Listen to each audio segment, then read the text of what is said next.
¿Qué pasaría si te dijera que la mujer más poderosa del Imperio Otomano, aquella que gobernó el corazón de Solimán el Magnífico durante 30 años, cometió una traición tan monstruosa que incluso siglos después los historiadores debaten si es posible?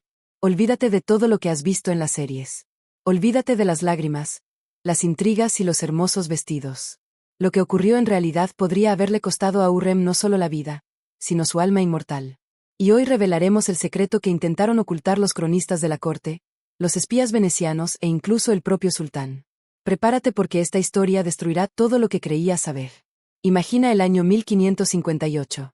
El palacio de Topkapi, el corazón del imperio más grande del mundo. Columnas de mármol, fuentes con agua de rosas, jardines donde cantan ruiseñores traídos de las provincias persas. Y en el centro de todo este esplendor, ella, Hurrem Sultán, Roxolana, como la llamaban en Occidente, Alexandra, como la llamaron sus padres en algún lugar lejano de Ucrania, antes de que los traficantes de esclavos crimeos la arrancaran de su infancia. Pero esa niña murió hace mucho tiempo. En su lugar surgió una mujer legendaria. Para 1558, Hürrem había logrado lo que ninguna concubina en la historia de la dinastía otomana había conseguido. Se convirtió en la esposa legal del sultán, la primera en 250 años. Le dio 6 hijos, 5 varones que podían reclamar el trono y una hija que se convirtió en herramienta de la diplomacia. Construyó mezquitas, hospitales, escuelas. Su nombre se pronunciaba con reverencia desde Estambul hasta Egipto. Solimán, a quien en Europa llamaban el Magnífico y en el mundo islámico el legislador, la miraba con ojos llenos de adoración. Este hombre, ante quien temblaban reyes y caían ciudades, se convertía en un muchacho cuando ella entraba en la habitación. Le escribía poemas, la llamaba Sol, su luna, su única alegría. Los historiadores aún debaten si era amor verdadero o una manipulación genial. El embajador veneciano Bernardo Navajero escribió en sus informes al Dux: la sultana tiene tal influencia sobre el señor que parece haberlo hechizado. No toma ninguna decisión sin consultarla. Los visires la temen más que al propio sultán, pero era miedo al poder o a algo más, porque en el palacio los sirvientes, los eunucos, las concubinas que Hürrem eliminaba sin piedad de su camino, todos hablaban en voz baja de que había algo equivocado en ese poder, algo antinatural. El gran visir Rustem Pasa, yerno de Hürrem, casado con su hija Mirimá, controlaba el tesoro del imperio. Sus hijos gobernaban las provincias más ricas. Sexa de Selim tenía Manisa, Seca de Bayezid Amasya. Y el menor, el favorito de la madre, Siangir, permanecía en la corte a pesar de su enfermedad. La joroba en la espalda que según las supersticiones de la época era una marca de maldición. Hürrem construyó un imperio dentro del imperio. Pero toda construcción tiene cimientos y a veces los cimientos se agrietan. Y aquí comienza lo que los libros de historia callan, lo que fue borrado minuciosamente de las crónicas. Porque si la verdad hubiera salido a la luz en 1558, no solo habría destruido la reputación de una mujer, sino que podría haber destruido la dinastía misma. En esa misma primavera de 1558 llegó a Estambul embajada veneciana oficialmente para discutir acuerdos comerciales, en realidad para transmitir información por la que la inteligencia veneciana pagó una fortuna. Información obtenida por sus agentes en Persia, donde continuaba la guerra entre el Imperio Otomano y los safávidas. El jefe de la embajada, Marco Antonio Bárbaro, obtuvo una audiencia con el sultán. Las negociaciones duraron 3 horas. El sultán fue generoso. Siempre había preferido a los venecianos sobre otros europeos. Eran astutos, prácticos y no intentaban predicarles sobre religión, a diferencia de los embajadores de los Habsburgo. Pero cuando la embajada dejó la sala del trono, Bárbaro detuvo a uno de los dragomanes, traductores que trabajaban en la corte, y le entregó una carta sellada con cera negra. En el sobre no había nombre, solo un signo, una media luna y una estrella. Pero invertidos, el dragomán palideció. Sabía lo que significaba. Era un mensaje para el sultán personal, urgente y mortalmente peligroso, porque en esa carta había 3 nombres. 3 nombres de personas que supuestamente mantenían correspondencia secreta con el Satamasp, gobernante de Persia, el principal enemigo del Imperio Otomano. Y uno de esos nombres pertenecía a la persona que Solimán amaba más que a nada en el mundo. Cuando el dragomán finalmente se decidió a entregar la carta al sultán, lo que le tomó 2 días porque entendía que podría morir solo por sostener ese papel en sus manos. Solimán la leyó en completa soledad, en sus aposentos privados, sin visires, sin secretarios, sin guardias. Los testigos oculares y en una corte oriental siempre había quienes espiaban a través de las rendijas de las persianas. Decían que el sultán se quedó inmóvil durante 1 hora después de leerla. No se movía, No respiraba. Parecía simplemente mirar un punto fijo y luego se levantó. Se acercó a la chimenea y quemó la carta hasta las cenizas. Aplastó el sello con su anillo. Esparció las cenizas al viento por la ventana que daba al Bósforo y a nadie le dijo una palabra sobre lo que había leído. Pero algo cambió.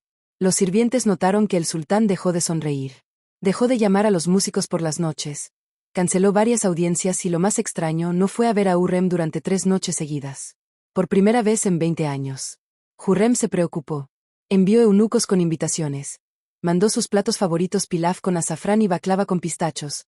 Sorbete preparado según una receta especial. Nada ayudó. En la 4ª noche, ella misma fue a él sin séquito, sin adornos. Solo una mujer que temía perderlo por lo que había luchado toda su vida. Y entonces Solimán la miró como nunca antes, con ojos llenos de una pregunta que no se atrevía a formular en voz alta. Porque si la respuesta era la que temía todo, absolutamente todo en lo que había creído durante los últimos 30 años, sería una mentira. Pero, ¿por qué callaba el sultán? ¿Por qué no inició una investigación inmediata? ¿No llamó a la guardia del palacio? ¿No ordenó un juicio? ¿No es así como actuaban los gobernantes otomanos con los traidores? Aquí es donde comienza lo más interesante, porque Solimán el Magnífico no era solo un sultán, era el legislador, el hombre que reformó todo el sistema legal del imperio. Creía en la justicia, en las pruebas, en el juicio y además era un hombre que amaba locamente. Y el amor a veces paraliza más que el veneno, porque lo que ocurrió después no encaja en ninguna lógica. Hurrem, la mujer más astuta del imperio, cuyo instinto político era impecable, cometió algo completamente impensable, algo que solo podía significar una de 2 cosas. O había perdido por completo la razón o realmente no tenía nada que perder. Y si crees que sabes lo que son las intrigas de la corte otomana, aún no has visto nada. Mayo de 1558 fue inusualmente caluroso. Por Estambul corrieron rumores de malos presagios. En el mar de Mármara apareció una ballena albina en la orilla, lo que se consideraba una señal de desastres inminentes. En el minarete de la mezquita de Suleimanie anidaron cuervos, aunque usualmente evitaban esos lugares sagrados. El astrólogo del sultán, el sabio persa Taqi al-Din, que estudiaba el movimiento de las estrellas en el observatorio recién construido, informaba de una configuración planetaria siniestra. Pero Hurrem no creía en presagios, creía en acciones. En 30 años en la corte había aprendido a leer a las personas mejor que el diplomático más experimentado leía tratados. Veía los cambios en Solimán, los veía y entendía que algo serio había ocurrido.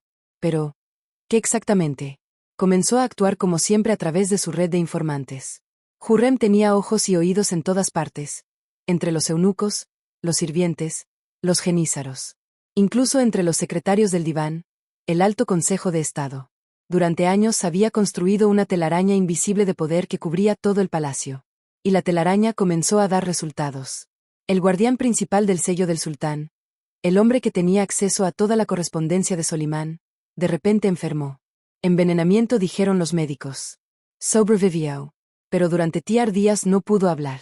Y cuando habló, mencionó que había visto un borrador de carta en los aposentos privados del sultán. Una carta que nunca fue enviada. Una carta dirigida a ella.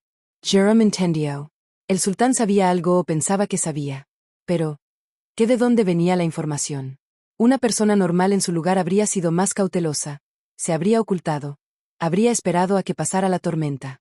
Pero Hurrem no era una persona normal. Era una mujer que de esclava se convirtió en reina. Pasando por la muerte, las intrigas, las guerras de harenes y los atentados. Una mujer que había visto a sus rivales ahogadas en el Bósforo, envenenadas, estranguladas con cordones de seda. Una mujer que ella misma había ordenado matar. Y aquí en este punto las historias divergen. La crónica otomana oficial escrita por el cronista de la corte, Mustafa Ali, afirma que en mayo de 1558 Hurrem Sultán enfermó gravemente, fiebre, debilidad, pérdida de apetito. Se postró en cama y rara vez dejaba sus aposentos. Los visires y médicos venían a preguntar por su salud, pero las fuentes venecianas, esos mismos informes de espías que ahora se guardan en los archivos de Venecia, cuentan una historia completamente diferente. Según el informe del agente bajo el seudónimo Ruiseñor, fechado el 15 de mayo de 1558, Hurrem dejó el palacio no oficialmente, no por las puertas principales, no acompañada por guardias y séquito. Salió por una salida secreta que llevaba a los jardines adyacentes al palacio, disfrazada con un simple echador negro como los que usaban las mujeres comunes de Estambul, y se dirigió al muelle. Ahora detengámonos aquí, porque este es el momento en que la realidad comienza a divergir de las series y novelas. En El siglo magnífico y otros dramas, Hürrem es retratada como una mujer que nunca dejaba el harén, que gobernaba desde las sombras a través de Solimán y sus hijos. Pero la verdad es que Hürrem era mucho más libre de lo que muestran en el cine. Después de convertirse en la esposa legal del sultán, obtuvo privilegios inéditos para las mujeres del harén. Podía visitar la construcción de sus instituciones benéficas. Se reunía con arquitectos, comerciantes, administradores de huaxes, fondos benéficos. Y sí, a veces dejaba el palacio, pero nunca sola, nunca de noche y nunca dirigiéndose a la orilla donde estaban los barcos que partían hacia la orilla asiática del Bósforo. El agente Ruiznor escribe que la siguió a distancia. Vio cómo contrató a un barquero, cómo cruzó el Bósforo. Media hora de viaje con viento favorable. Desembarcó en el distrito de Uskudar en la orilla asiática, y se dirigió a un viejo caravasar, una posada para mercaderes que llegaban de Anatolia y Persia. ¿Qué hacía allí? Ruiznor no pudo seguirla más. La sultana desapareció en el edificio y él no pudo entrar por temor a ser descubierto. Pero vio como una hora después del mismo caravasar salió un hombre vestido a la persa, alto, con barba larga, con un turbante verde como los que usaban los descendientes del profeta, los ayids. El hombre se dirigió a otro barco y navegó de regreso a Estambul, al distrito de Galata, el barrio veneciano donde se asentaban los mercaderes de Europa. 2 horas después, Hürrem regresó al palacio por el mismo camino. ¿Qué fue eso? ¿Una reunión secreta? ¿La entrega de un mensaje? ¿La obtención de información? ¿Y quién era ese hombre con el turbante verde? Porque cuando las autoridades otomanas ya después de la muerte de Hürrem comenzaron una investigación, descubrieron que ese mismo día llegó a Estambul un emisario del Sata MP, no oficial, no anunciado, un emisario secreto que debía entregar un mensaje no al sultán, sino a alguien más, a alguien que podía influir en las decisiones del Imperio Otomano. Y este emisario se hospedó precisamente en ese caravasar en Uskudar. Ahora imagina que eres Solimán el Magnífico.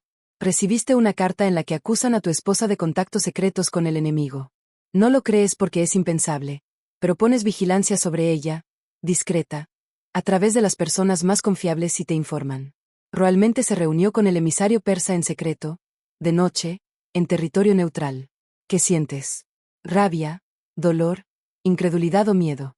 Miedo a que todo lo que construiste, toda la unión, todos los hijos, todo el amor estuviera basado en una mentira. Pero aquí está la paradoja. Solimán no hizo nada. No arrestó a su esposa, no la llamó a interrogatorio, no ordenó ejecutar al emisario, aunque éste desapareció 3 días después, ahogado en el Bósforo.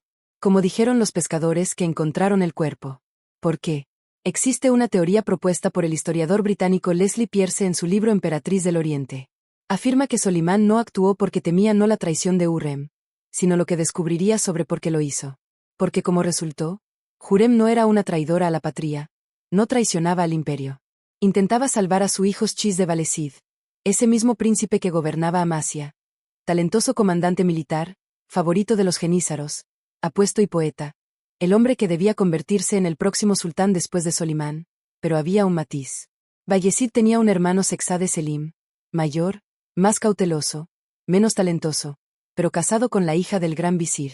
Y Selim tenía sus propios partidarios en la corte muy influyentes. Y estos partidarios comenzaron a preparar lo que en la historia del Imperio Otomano se llamaba la ley del fratricidio.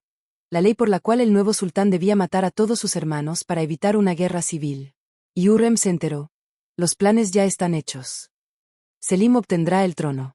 Bayezid será asesinado junto con todos sus hijos nietos de Hürrem, su sangre, su legado.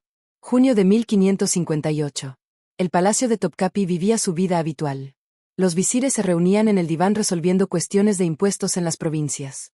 Los genízaros realizaban ejercicios en el patio interior. En el palacio de las novias preparaban una boda para otra pariente del sultán que se casaba con un pasa de Egipto. Los eunucos llevaban cuentas interminables de gastos en telas, inciensos y joyas. Pero bajo esta superficie de normalidad bullía algo oscuro y peligroso. Solimán se volvía cada vez más sombrío. Quienes lo veían en las oraciones matutinas en la mezquita susurraban. El sultán ha envejecido 10 años en el último mes. Las arrugas se han profundizado. La mirada se ha vuelto pesada, impenetrable. ¿Ha dejado de salir a paseos? ¿Ha dejado de organizar recepciones para embajadores? Canceló el traslado tradicional de primavera al palacio de verano en la orilla del Bósforo y evitaba a Hürrem. Formalmente aún se reunían. Desayuno común cada 3 días, oración conjunta obligatoria los viernes. Pero la atmósfera había cambiado. Los sirvientes decían que el sultán miraba a su esposa como si viera un fantasma. Y Hürrem perdía peso, perdía el sueño, perdía esa confianza de hierro que la hacía ser Hürrem. Entendía que él sabía algo, pero que exactamente y de dónde. Y entonces ocurrió lo que lo volteó todo definitivamente. El 12 de junio de 1558 llegó un mensajero de Amasya, polvoriento, exhausto. Cabalgó 3 días sin parar, cambiando caballos en las estaciones. Traía una carta de Sesad de Vallecid dirigida al sultán. En la carta había una frase: Padre, vienen por mí. Sálvame mientras no sea tarde. Solimán llamó a Rustem Pasha, el gran visir, su yerno, esposo de su hija Migrima, el mismo hombre que controlaba las finanzas del imperio y estaba ligado a Sesad de Selim más estrechamente que nadie en la corte. La conversación fue breve. Solimán preguntó solo una cosa: ¿es obra tuya? Rustem palideció, comenzó a justificarse.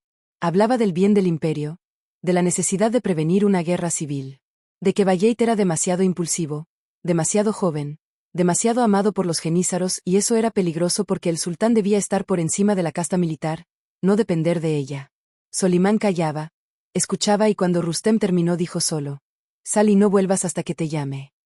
Rustem salió y entendió que acababa de perder la confianza del sultán. Pero lo peor estaba por venir, porque esa misma noche Solimán llamó a otro hombre, el jefe de su servicio secreto, una unidad especial que se ocupaba de la inteligencia interna. Este hombre no tenía título oficial, no se mencionaba en las crónicas, pero sabía todo sobre todos en la corte. Y el sultán ordenó: Hürrem, todo lo que ha hecho en los últimos 2 meses, cada reunión, cada carta, cada paso. Quiero un informe completo en Tiar Díaz. El jefe del servicio secreto se inclinó y salió. Y Solimán quedó solo en sus aposentos.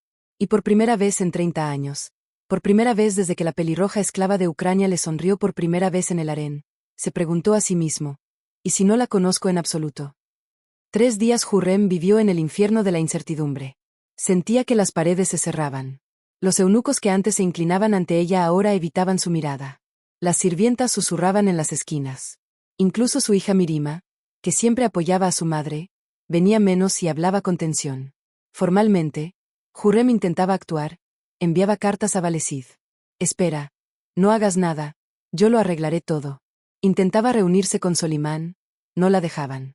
El sultán está ocupado con asuntos de estado, respondían los guardias. Intentaba contactar a Rustem Pasha. Este de repente enfermó y no recibía visitantes. Estaba aislada. Y eso la asustaba más que nada en la vida porque Hürrem conocía las reglas de la corte otomana. Cuando el sultán deja de proteger a alguien, esa persona se convierte en blanco para todos.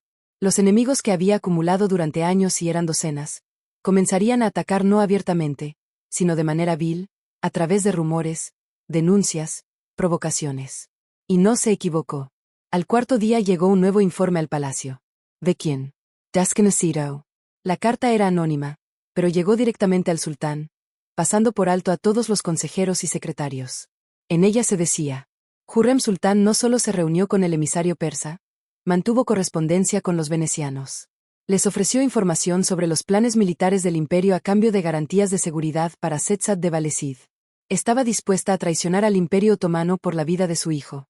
Y aquí, precisamente aquí, la historia alcanza el punto de no retorno, porque los venecianos eran el principal rival marítimo del imperio otomano. Luchaban por el control del Mediterráneo, por las islas, por las rutas comerciales. Traicionar en favor de Venecia no era solo traición. Era traición al Islam, traición a la Umma, un crimen contra Alá. Por eso se imponía solo una ejecución: ahogamiento en un saco en las aguas del Bósforo. Solimán recibió este informe en presencia del jefe del servicio de traer su reporte. El sultán leyó ambos documentos en paralelo, en silencio. Su rostro permaneció impasible, pero quienes estaban cerca oyeron. La respiración de Solimán se volvía cada vez más pesada, más entrecortada. Cuando terminó, hubo un largo silencio y luego el sultán hizo la pregunta que lo cambió todo. ¿Es verdad? ¿Todo esto es verdad? El jefe del servicio secreto se inclinó. Mi señor, las reuniones son verdad. La correspondencia con los venecianos es verdad. Encontramos cartas cifradas entre sus papeles. Uno de los eunucos confesó que las llevaba a un mercader en Galata. ¿Pero qué? Pero los motivos. Mi señor, los motivos no son los que dice el informe. Ella no traicionaba al imperio. Intentaba salvar a Sesade de Vallecid de una conspiración organizada por los partidarios de Sexad Selim.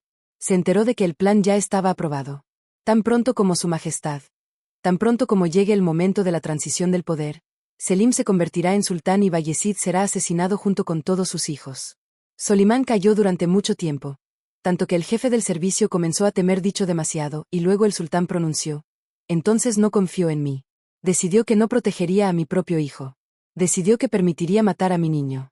Ella no cree en mí. Y en esas palabras había tal dolor que incluso el experimentado espía, que había visto cientos de muertes y traiciones, sintió incomodidad, porque Solimán entendió lo peor. Hurrem lo traicionó no por dinero, no por poder, no por otro hombre. Lo traicionó porque no creía que él pudiera proteger a su hijo. Eligió actuar por su cuenta. Eligió no confiar en él. Y para un hombre que durante 30 años la consideraba su sol, su alma, su única pareja igual en todo el imperio, eso era peor que la muerte. Ahora tenía que decidir qué hacer a continuación. Ejecutarla, perdonarla o elegir un tercer camino. Uno que sería más doloroso para ambos que cualquier ejecución física. Y si creías saber cómo terminó esta historia, te equivocabas, porque lo que hizo Solimán después no encaja en ningún marco de lógica normal o precedentes históricos. Fue un castigo ideado por un genio y un loco al mismo tiempo. Un castigo que convirtió el amor en agonía y lo revelaremos en la siguiente parte. Y créeme, querrás saber cada detalle, porque el dolor toma formas de las que ni siquiera sospechabas. La tarde del 15 de junio de 1558, Hurrem fue llamada al sultán oficialmente para una cena normal. En la práctica para una conversación cuyo resultado podía significar vida o muerte. Caminaba por los corredores del palacio, y cada paso resonaba en su corazón como un golpe de tambor. Las sirvientas que usualmente la acompañaban fueron enviadas de vuelta. El sultán ordenó que Hurrem viniera sola, sin séquito, sin protección, sin testigos. Cuando entró en los aposentos de Solimán, él estaba sentado junto a la ventana mirando al Bósforo. El sol de la tarde teñía el agua de rojo. Color de sangre, pensó Hurrem y enseguida apartó ese pensamiento. Solimán no se volvió. Ella se inclinó como requería el protocolo, incluso para la esposa legal del sultán. Esperó permiso para hablar, no lo recibió. Pasó un minuto, dueci finalmente, Solimán pronunció, sin volverse. Siéntate, come. Ordené preparar tus platos favoritos. Hurrem se sentó. Ante ella estaban de Itelno todos sus platos favoritos. Dolma con hojas de parra, pilaf con albaricoques y almendras, baklava con miel y pistachos, sorbete de granada, todo perfecto, todo como de costumbre. Pero no podía comer porque Solimán continuaba callando y ese silencio era más fuerte que cualquier grito. Hurrem entendió. Él lo sabía todo o casi todo y ahora esperaba si ella negaría, se justificaría, atacaría primero acusando a otros de conspirar contra ella o confesaría. Eligió la honestidad porque en 30 años había aprendido. Solimán perdonaba mucho, pero nunca perdonaba la mentira a la cara. Mi señor, comenzó ella en voz baja. Sé por qué callas y no te humillaré negándolo. Solimán finalmente se volvió. Sus ojos eran fríos como el mar invernal. Continúa. Me reuní con el emisario persa. Mantuve correspondencia con los venecianos. Buscaba una forma de salvar a nuestro hijo Vallecid de la conspiración que, como supe, se teje contra él en nuestra corte. Una conspiración cuyo objetivo es asegurar el trono a Selim y destruir a todos los rivales potenciales. Es decir, decidiste que yo, sultán del imperio más grande del mundo, sombra de Alá en la tierra, legislador y gobernante justo, no podría proteger a mi propio hijo. En su voz no había rabia, solo dolor, un dolor profundo, primordial de un hombre traicionado, no por enemigos, sino por la persona más cercana. Hurrem bajó los ojos. Tenía miedo. Veía lo que ocurría. Rustem Pasa, tu hija Mirima, los consejeros, los generales, todos ya habían elegido a Selim. No pedían tu permiso, simplemente preparaban el hecho. Y sabía que cuando llegara el momento te lo presentarían como la única opción posible para el bien del imperio. Y tú estarías de acuerdo porque siempre pones el imperio por encima de todo, por encima de tus hijos. Ejecutaste Mustafa.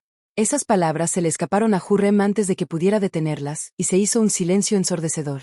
Sesad de Mustafa, el hijo mayor de Solimán de su primera esposa, Maji de Bran, talentoso comandante favorito del pueblo, ejecutado en 1553 por orden de su padre tras acusaciones de preparar una rebelión. Acusaciones que, según susurros, fueron fabricadas por Hurrem y Rustem Pasa. Solimán se levantó, se acercó a ella. Su rostro era inexpresivo, pero sus manos temblaban. ¿Comparas a Bayezid con Mustafa? ¿Crees que maté a mi hijo por tus intrigas? Lo ejecuté porque preparaba una rebelión. Porque la elección era: o el imperio se desintegra en una guerra civil o muere un hombre.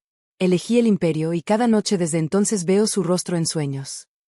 Hurrem levantó los ojos y lágrimas corrían por sus mejillas. Precisamente por eso temía por Bayezid, porque ya hiciste esa elección una vez. Y si te dicen que Bayezid es peligroso para la estabilidad del imperio, que Selim es la elección segura, obediente, controlable, harás la misma elección de nuevo, no porque seas cruel, sino porque eres el sultán. Y el sultán no puede permitirse ser solo un padre. Solimán volvió a la ventana, miró largo rato al agua y luego dijo sin volverse: ¿Sabes qué es lo más terrible? Tienes razón. No puedo ser solo un padre. Soy el sultán. Y si me probaran que Bayezid amenaza al imperio, haría lo que debo, incluso si eso destrozara mi corazón. Hurrem cubrió su rostro con las manos, pero continuó Solimán y su voz se hizo aún más baja. Tú también hiciste una elección. Elegiste no confiar en mí. Elegiste actuar a mis espaldas. Elegiste apelar a los enemigos del imperio, a aquellos con quienes luchamos, cuya sangre se derrama en los campos de batalla en lugar de venir a mí, a tu esposo, al padre de tus hijos. Tenía miedo. Miedo. Tú, la mujer que pasó por el infierno de Harén, que sobrevivió a docenas de atentados, que jugó a la política con visires y generales. Tenías miedo de hablar conmigo. Ahora en su voz irrumpió la rabia. Una rabia verdadera, ardiente, destructiva. O simplemente nunca me amaste como yo te amé. Para ti fui una herramienta, un escalón hacia el poder. Y ahora, cuando la herramienta falla, buscas nuevas herramientas. Persas, venecianos, quien sea. Hurrem se levantó de un salto. Eso no es verdad. Te amo. Siempre te amé. Pero el amor no significa fe ciega. Veía lo que ocurría alrededor. Veía cómo preparaban el asesinato de nuestro hijo y no podía simplemente sentarme y esperar esperando que intervengas. Es decir, ¿no creías que intervendría? No lo sabía. ¿Cómo podía saberlo? No me decías nada sobre eso. No consultabas conmigo sobre el destino de nuestros hijos después de tu muerte. Me mantenías a distancia como si fuera solo otra concubina que se usa y se desecha. Y entonces Solimán dijo lo que lo volteó todo. Bien. Si no puedes confiar en mí y yo no puedo confiar en ti, entonces quizás no debamos fingir que hay algo entre nosotros. Debemos vivir como sultán y una de sus esposas formalmente, oficialmente, sin esta intimidad que como resultó era una ilusión. Jern Paladashio. ¿Qué quieres decir? Quiero decir que no te llamaré más a mi lado. No consultaré contigo. No compartiré pensamientos, planes, dudas. Permanecerás Hurrem Sultán, mi esposa legal, madre de mis hijos. Tendrás todos los privilegios, todos los honores, todo el respeto que corresponde. Pero entre nosotros no habrá nada personal. ¿Entiendes? Nada. Eso era peor que la ejecución.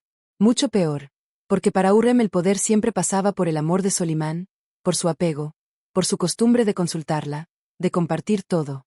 Si eso desaparecía, se convertiría en una decoración hermosa, respetada, pero vacía. No puedes hacer eso, susurró ella. Puedo y lo haré porque ya no sé quién eres. La mujer que amé durante 30 años habría confiado en mí o al menos habría hablado conmigo antes de ir a los enemigos. Y tú elegiste el silencio y las intrigas secretas. Elegiste jugar contra mí, no contra ti por nuestro hijo. Sin mío es todo lo que importa. Lo hiciste sin mí. Solimán se acercó a la puerta y llamó a la guardia. Escolten a Hurrem Sultán a sus aposentos.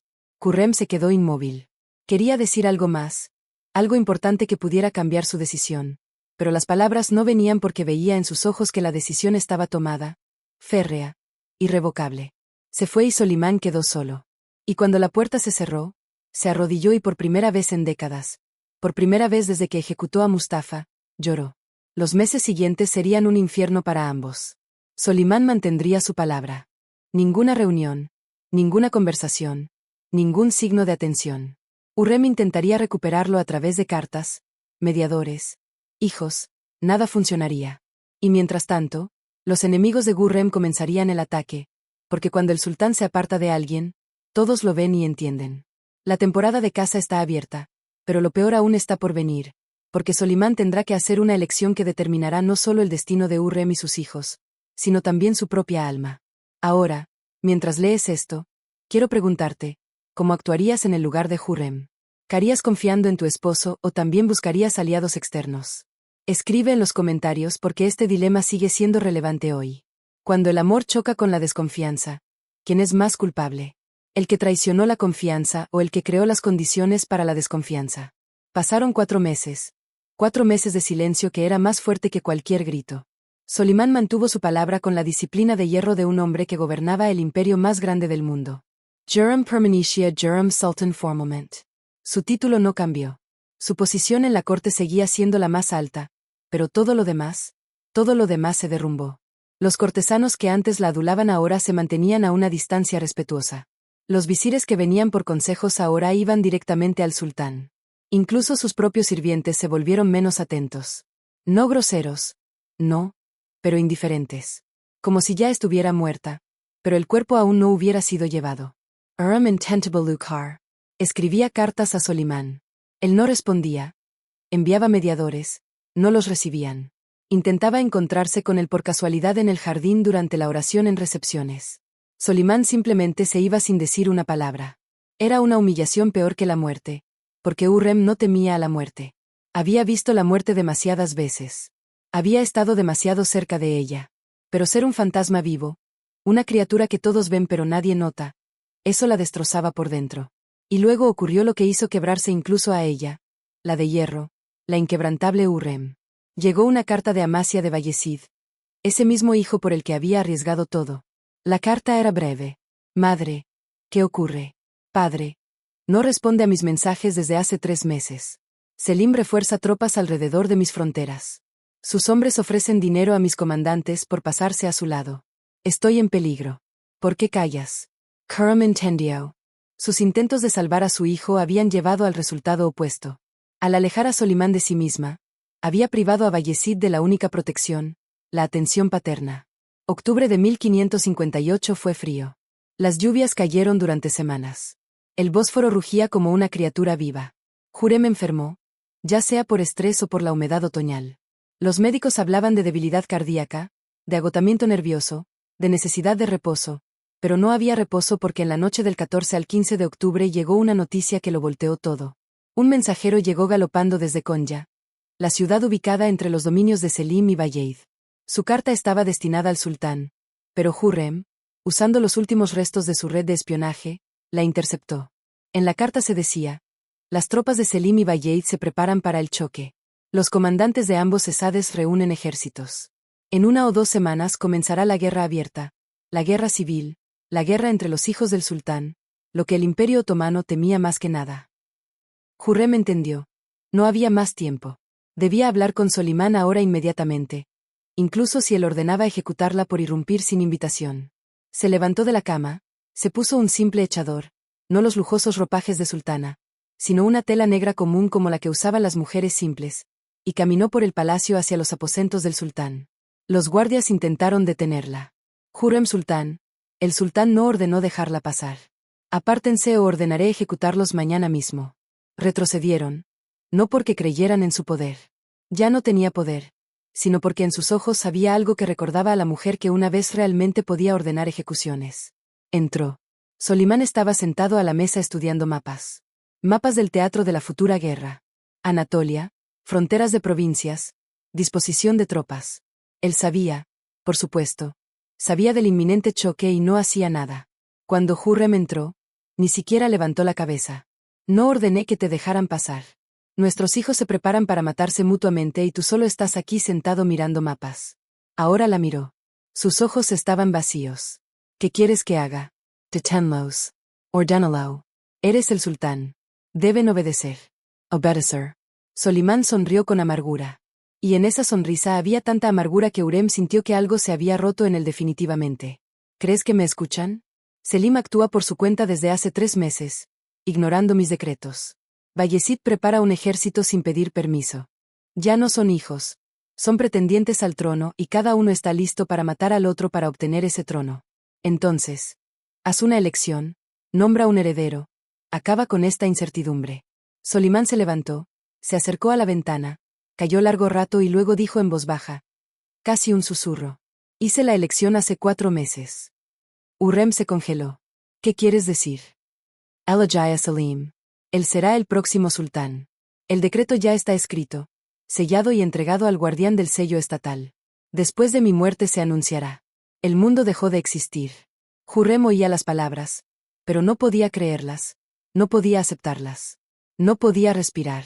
Tú condenaste a fallecida muerte, a nuestro hijo, a tu hijo. Elegí lo mejor para el imperio. Selim es obediente, predecible, controlable. Fallecido es talentoso, carismático, amado por el pueblo. Pero precisamente por eso es peligroso. Después de mi muerte no se detendrá. Intentará derrocar a Selim y el imperio se desgarrará en una guerra civil. No puedo permitirlo. Hurrem se acercó a él, lo tomó de la mano. En sus ojos había lágrimas, pero su voz permanecía firme. Entonces tenía razón. Razón cuando buscaba formas de salvarlo. Razón cuando apelaba a los persas y venecianos. Porque tú realmente elegiste el imperio en lugar de nuestro niño. Eres un monstruo Solimán. Un monstruo frío, calculador, capaz de matar a su propio hijo por un concepto abstracto de estabilidad. Solimán se volvió hacia ella y por primera vez en 4 meses ella vio emociones en su rostro. Rabia, dolor, desesperación. Mi lomas monstruo. Tú que mataste a Ibrahim Pasa, mi mejor amigo, porque interfería en tus planes. Tú que envenenaste a Mahidebran y a docenas de otras mujeres del harén. Tú que arreglaste la ejecución de Mustafa falsificando pruebas de su rebelión. Tú me hablas de monstruosidad. Gritaba por primera vez en todo el tiempo que se conocían. Le gritaba a todo pulmón. Lo hice todo por nosotros, por nuestra familia, por nuestros hijos, por el poder. Admítelo. Al fin lo hiciste por el poder. Y ahora, cuando tu poder se derrumba, recuerdas el amor, los hijos, la familia. Pero cuando había que matar a otros hijos, hijos de Mahidebran, hijos de otras esposas, no te importaba. Hurrem lo abofeteó. Simplemente lo abofeteó con la palma en la cara. Los guardias detrás de la puerta se congelaron. Algo así nunca había ocurrido. Golpear al sultán era un crimen castigado con ejecución inmediata. Pero Solimán no llamó a la guardia, solo se quedó de pie, sosteniéndose la mejilla con la mano y mirándola. Y luego dijo en voz baja, muy baja: ¿sabes qué es lo más gracioso? Aún te amo. Incluso ahora. Incluso sabiendo todo lo que hiciste. Incluso entendiendo que me usaste, me manipulaste, me mentiste. Aún te miro y veo a esa chica pelirroja que me sonrió en el harén hace 30 años. Y eso es la maldición más terrible de todas. Hurrem cayó de rodillas. Entonces, sálvalo. Salva a Bal-Lechid. Si realmente me amas, salva a nuestro hijo. Solimán sacudió la cabeza. No puedo. La decisión está tomada. Selim será sultán y Bayezid debe someterse o morir. No se someterá. Conoce su carácter. Locará. Entonces morirá. Esas palabras sonaron como una sentencia. Hurrem se levantó de rodillas. Se secó las lágrimas y cuando miró a Solimán por última vez esa noche, en sus ojos había algo nuevo. No odio, no amor, vacío. Entonces que sea como quieres, mi señor. No intentaré cambiar tu decisión más. No buscaré aliados más. No lucharé más. Simplemente me iré. ¿A dónde? A donde no me alcancen ni tu amor ni tu odio. Al lugar donde van los fantasmas cuando entienden que el mundo ya no los nota. Se volvió y salió. Y Solimán quedó solo y entendió que acababa de perderla definitivamente. No físicamente. Aún estaba viva. Aún vivía en el palacio. Pero esa Hurrem, que amaba la mujer que era su sol, acababa de morir y la mató él mismo. Noviembre de 1558. El invierno llegó temprano, trayendo vientos fríos del Mar Negro. Estambul se congeló y con él se congeló la vida en el palacio de Topkapi. Hurrem mantuvo su palabra. Dejó de luchar, dejó de intrigar, dejó de intentar influir en la decisión de Solimán. Simplemente existía. Cada mañana se despertaba en sus aposentos lujosos, ricamente decorados, llenos de telas, caras y joyas. Cada mañana las sirvientas la ayudaban a vestirse, peinarse, aplicar incienso. Cada mañana desayunaba sola en completo silencio, y luego se sentaba junto a la ventana y miraba al agua durante horas. Sin leer, sin hacer labores manuales, sin recibir visitantes. Simplemente miraba al agua. Los cortesanos comenzaron a susurrar. Hurrem Sultán ha perdido la razón. Pero no era pérdida de la razón. Era algo mucho más terrible. Pérdida del propósito. La mujer que durante 30 años luchó por cada centímetro de poder, por cada migaja de influencia, por las vidas de sus hijos y el amor del sultán, de repente descubrió que todo eso era inútil. Solomon eligió a Selim. Bayezid sería asesinado o exiliado. Su influencia se evaporó. El amor del sultán se convirtió en una formalidad fría. Porque luchó. Y mientras tanto, en la corte comenzó lo que en las crónicas históricas luego se llamaría la Gran Reorganización. Todos aquellos que alguna vez dependieron del patronazgo de URM se apresuraron a encontrar nuevos patrones. Los vires que consultaban con ella ahora iban al gran visir Rustem Pasa. Pero incluso él, yerno de Hürrem, comenzó a distanciarse de su suegra, entendiendo que su tiempo había pasado. Los genízaros, que recibían generosos regalos de Hürrem en cada ascenso al trono de un nuevo sultán, ahora decían abiertamente que preferían a Sexade Selim. Los mercaderes del bazar, a quienes Hürrem ayudaba a través de sus fondos benéficos, ahora dedicaban oraciones a otros benefactores. Hürrem se convirtió en invisible. Con el sultán vivo, con la preservación formal de todos los títulos y privilegios, se convirtió en un vacío. Pero lo peor comenzó el 3 de diciembre de 1548. Ese día Solimán organizó una gran recepción para embajadores extranjeros. Llegaron representantes de Venecia, Francia, el Sagrado Imperio Romano. Cena solemne, música, bailes, demostración de riqueza y poder del Imperio Otomano. Por protocolo, Hürrem, como esposa legal del sultán, debía asistir a la recepción, no en la mitad masculina, por supuesto, sino en una sala separada donde se reunían las mujeres nobles de la corte. Debía recibir a las esposas de los embajadores, demostrar el esplendor de las costumbres otomanas, ser un símbolo vivo de la grandeza del imperio. Hürrem llegó con sus mejores atuendos, con joyas que costaban como el presupuesto anual de un pequeño principado. Sonreía, conversaba, jugaba el rol de la sultana perfecta. Y al final de la noche, cuando los invitados se fueron, se acercó a ella Mirima, su propia hija, su hija favorita, la princesa, esposa del gran visir, y le dijo fríamente oficialmente: «Madre. Padre ordenó transmitir que no hace falta que te molestes en asistir a eventos similares. Está estableciendo otro sistema de recepciones donde la mitad femenina estará representada de otra manera». Hürrem no entendió de inmediato y luego le cayó el peso.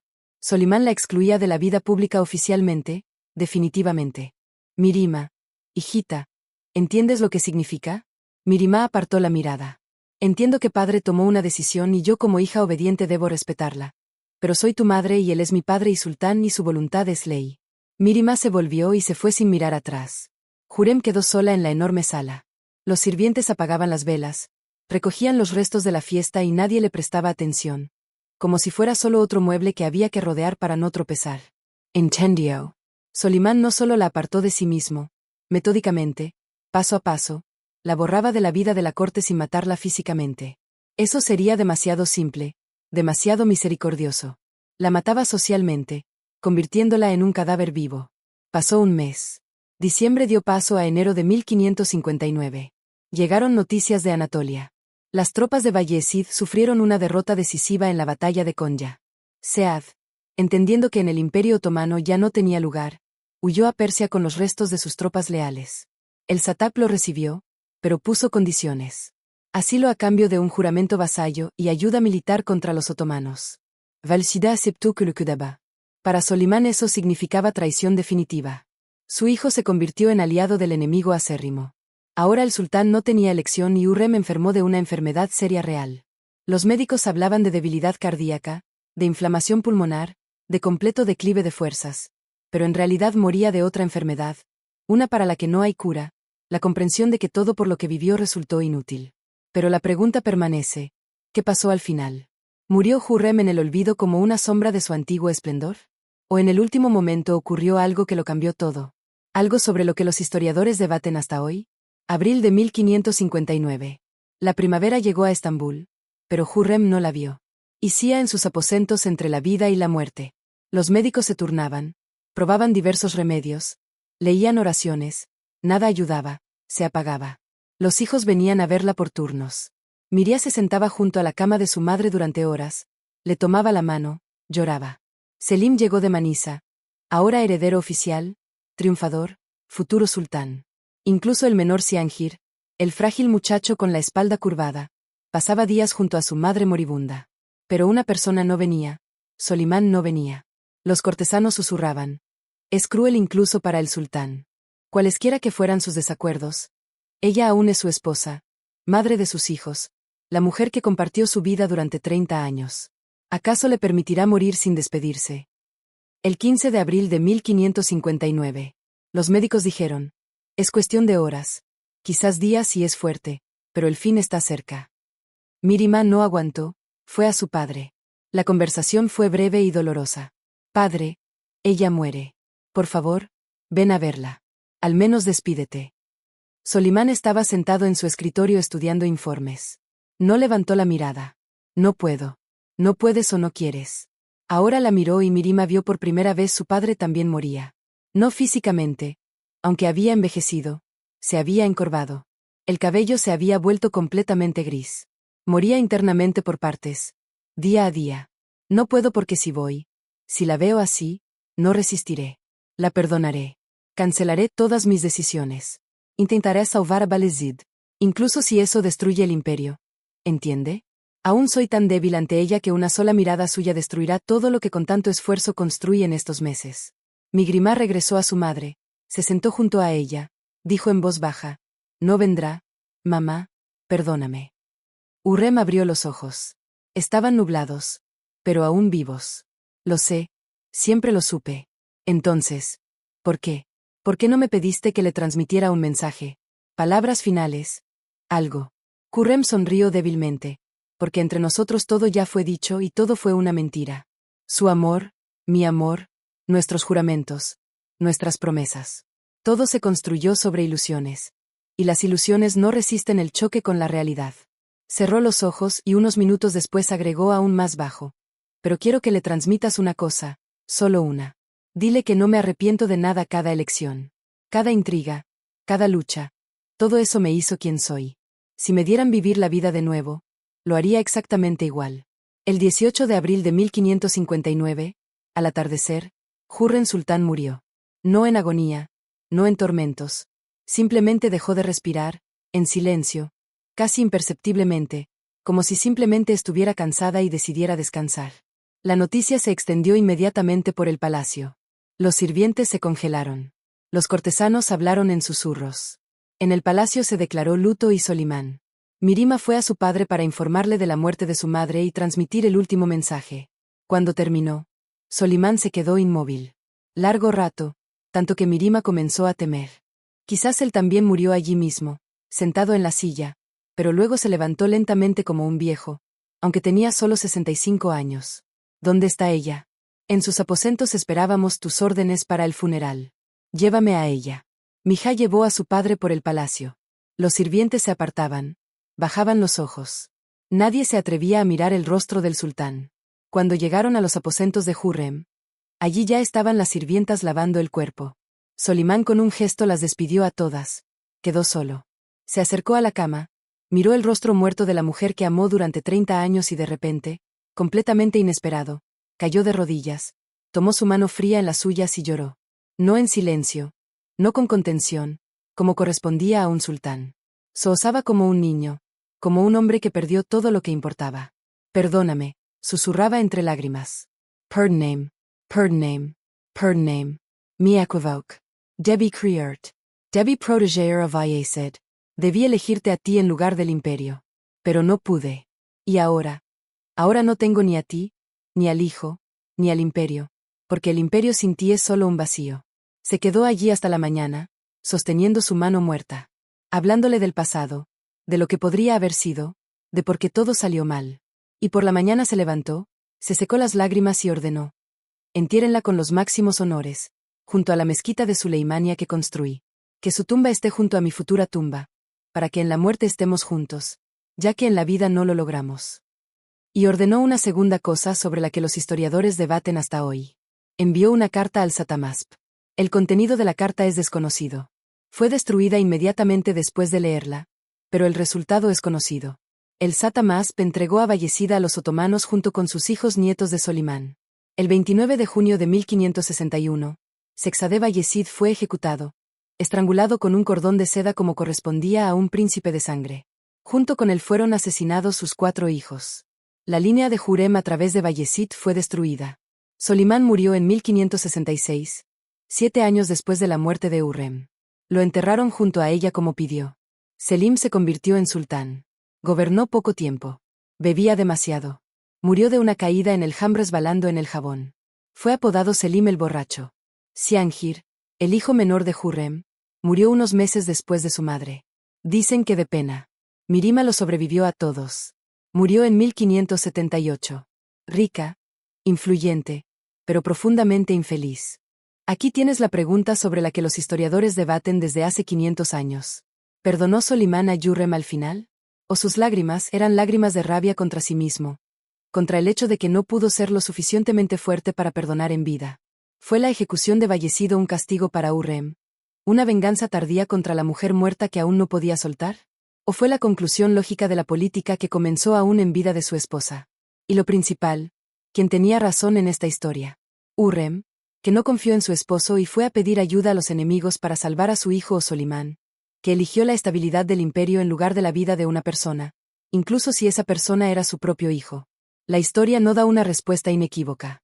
Las crónicas otomanas alaban a Solimán como un gobernante sabio que tomó una decisión difícil, pero necesaria. Las fuentes europeas lo condenan como un tirano que mató a su propio hijo. Los románticos ven en esta historia la tragedia del amor roto por las crueles realidades del poder. Los cínicos dicen que es solo un juego político en el que todos manipulaban a todos y no había amor verdadero. Y la verdad probablemente está en algún punto intermedio. Así que ahora te hago una pregunta. ¿Qué es más importante para ti? ¿La felicidad personal o el bien abstracto de la sociedad? Si estuvieras en el lugar de Solimán, ¿podrías sacrificar a tu propio hijo por la estabilidad? Si estuvieras en el lugar de Hurrem, ¿conías en un hombre que una vez ya mató a su hijo? Escribe en los comentarios porque este dilema es eterno. No desapareció con la caída del Imperio Otomano. Existe hoy en cada familia donde los padres deben elegir entre carrera e hijos. En cada estado donde los líderes eligen entre humanidad e intereses nacionales. La historia de Hurrem y Solimán no es solo una intriga de palacio de hace 500 años. Es un espejo en el que nos vemos a nosotros mismos, nuestros miedos, nuestras elecciones, nuestras excusas para las acciones que cometemos. Y si este video te hizo pensar aunque sea un minuto, entonces cumplió su tarea. Suscríbete al canal porque en el próximo video revelaremos otro secreto de la corte otomana. El secreto del príncipe Mustafa, ese mismo hijo mayor que Solimán ejecutó. ¿Qué pasaría si te dijera que posiblemente era inocente? Que las pruebas reales de su rebelión aún no se han encontrado y que su ejecución podría haber sido el mayor error judicial en la historia del Imperio Otomano. No te lo pierdas. Porque a veces la historia resulta aún más aterradora que cualquier ficción.